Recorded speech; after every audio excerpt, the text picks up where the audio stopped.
Tabriklar, sizlar bilan YouTube kanalida ilk bora bu faktni ko'rsatyapman. Sizlar bilan bugun Italiya haqidagi eng qiziqarli faktlar haqida so'zlashib o'tamiz. Birinchisi, Italiyada 20 ta hududiy birikma, ya'ni viloyat bor. Ularning barchasi xilma-xil va betakrordir.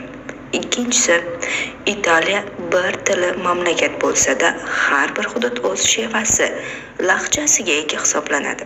Bir hudud ikkinchisini hatto mutlaqo tushunmasligi ham mumkin. Bu esa ajoyib narsa. Italiyada uysiz hayvonlar ham yo'q. Italiyaliklar, ya'ni Italiyaning erkaklari o'z xotinlaridan juda ham qo'rqadilar.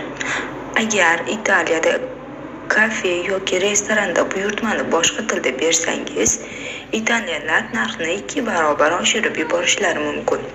Bundan tashqari ko'pchilik italyanlarning dengiz bo'yi dachalari hammada bor.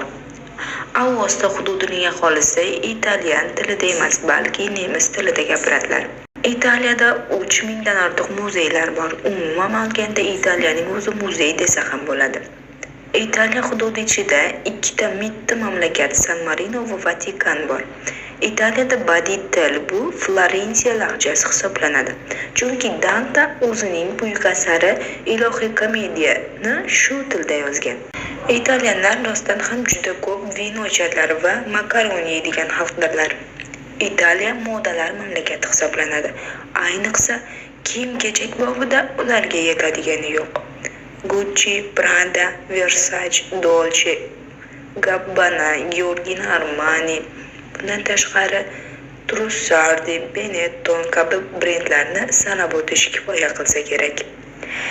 Yevropada 3 ta vulqon bor. Uchalasi ham Italiyada joylashgan bo'lib, bular Etna, Stromboli va Vesuviylardir. Bologna universiteti Yevropadagi eng eski universitet hisoblanadi. U 1088-yilda tashkil topgan. Umuman olganda yoshi 500 yildan oshgan oliy o'quv yurti hisoblanadi. Ilk bank ham Italiyada, ya'ni Genuyada 12-asrda paydo bo'lgan. Violonchel, skripka, fortepiano, mexanik soat, barometr, termometr, optikoni telefon kabi ixtirolarni ham italyanlar kashf qilganlar. Dunyodagi eng qimmatbaho avtomobillar Ferrari, Lamborghini, Maserati, Bugatti va De Tomaso ham Italiyada ishlab chiqarilgan.